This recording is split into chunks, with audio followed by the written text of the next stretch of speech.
Hey guys, a very good morning to all my crypto peculiars. So, have you all been curious about what's happening in the market?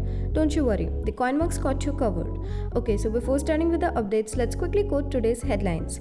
El Salvador announces world's first Bitcoin city backed by $1 billion Bitcoin bonds. What long ship traders need to worry about over the next 24 hours. Dogecoin could accommodate a 16% decline before the next rally. Venezuelans promised Axie Infinity scholarships for crypto trading courses. So let's start up with our refresh feed.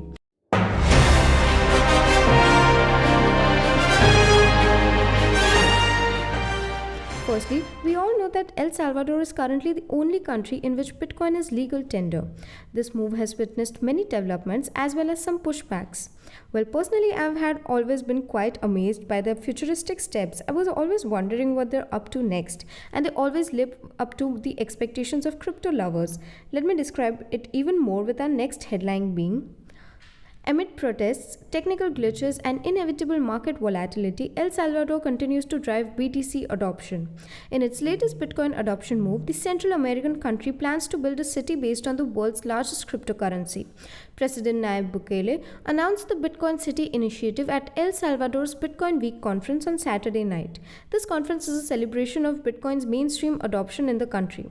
In partnership with crypto firms Blockstream and Bitfinex, Bukele plans to issue $1 billion in tokenized USD denominated 10-year bonds to fund this project. Blockstream Chief Security Officer Samsung Mao also clarified the feasibility of sourcing the $1 billion Bitcoin bonds. With Bitfinex, they don't have a lot of whales. I don't see a problem filling up a $1 billion bond. In an announcement by Blockstream, Mao also said that $1 billion will be split into two parts. $500 million will go towards building strategy and Bitcoin mining infrastructure in the region. The other $500 million worth of BTC will be locked up for 5 years. Mao further stated that after the 5-year lock-up period, El Salvador would start selling some of the Bitcoin used to fund the bond to give investors an additional coupon. This is going to make El Salvador the financial center of the world, he said. The Salvadoran president additionally said that the bonds will be available in 2022. He plans on locating the proposed Bitcoin city near a volcano. The idea, he said, is to provide energy for both the city and Bitcoin mining. In #Bitcoin City, we will have digital and technological education, geothermal energy for the entire city, and efficient and sustainable public transport, said Bukele. So moving forward, out of all the meme coins in the market, SHIB has managed to garner the most traction of late. Why? Well, thanks to its recent 1200% surge in October. Post that, however, SHIB has applied the brakes. In fact, SHIB went on to shed close to 50% of its value, and the traders need to be worried somehow. Anyways, let's have a look at what's getting cooked.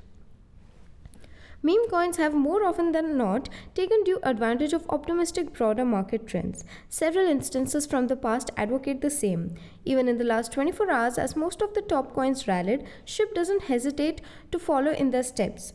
After the meme coin pumped by more than 20% on Friday, it seemed even more likely that SHIB will re-attain its previous highs. At the time of this analysis, the funding rate curve on almost all the exchanges was trading south. Usually, a positive funding rate brings to light optimistic trader sentiment, while a negative rate underlines collective bearish sentiment. Sentiment usually plays a key role in pushing any given trend further.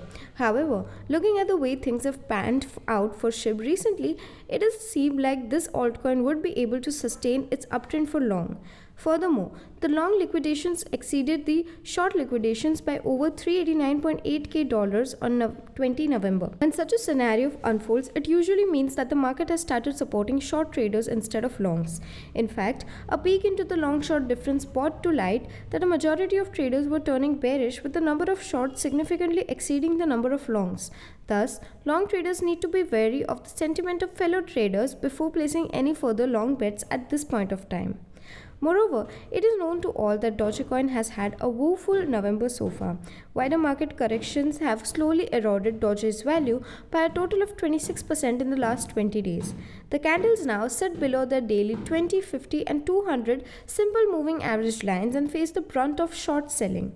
People who love meme coin battles are excited indeed. A potential bullish crossover on the MACD could determine Doge's short-term price action, and overhead resistance zone presented a major roadblock. At the time of writing, Doge was trading at $0.2327, up by 0.5% over the last 24 hours. Now, the aforementioned support seems to be a safe area for Doge. The same triggered an 80% surge in early August and a 40% jump in September. From there, the introduction of new longs would help kickstart another rally. To avoid a 16% decline back to this reliable support, Doge would need to expel a large chunk of selling pressure by registering a close above $0.242 to $0.272. This region coincided with the visible ranges POC along with the aforementioned MAs. The next drawdown would be anticipated once Doge tags the $0.297 price ceiling and its value high zone. Dogecoin needed to climb past $0.242 to $0.272 to fall within a bullish bias. However, weak readings along the DMI and RSI lined up a bearish long-term narrative for Doge despite the MACD's optimistic outlook. So moving towards our last segment for today morning, an interesting update is coming. A gubernatorial candidate from Venezuela has promised to offer scholarships for citizens interested to join the Technical Training Center for Mining and Administration of Digital Crypto Assets. Well, I wonder what if my country did the same? I'd be quite rich. Jose Alessandro Terran, the aspiring governor who represents the country's ruling party, started the initiative as a part of the La Guaira digital program, which aims to fast-track growth and induce economic stability in the country.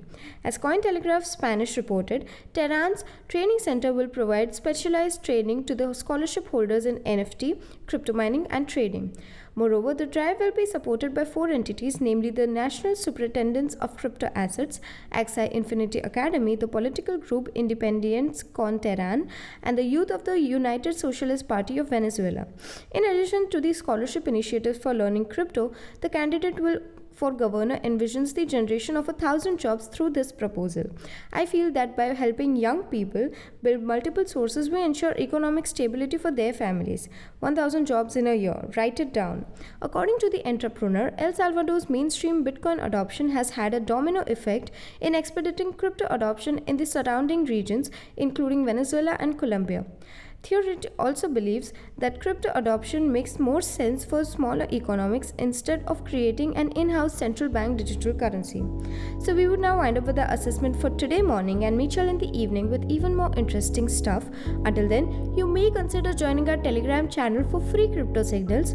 Visit our blog linked below for guides, reviews and tutorials, and subscribe to the channel and get daily updates about the crypto market. Lastly, with this little favor of CoinMonks, we hope you stay updated. Thanks for watching and have a nice day ahead.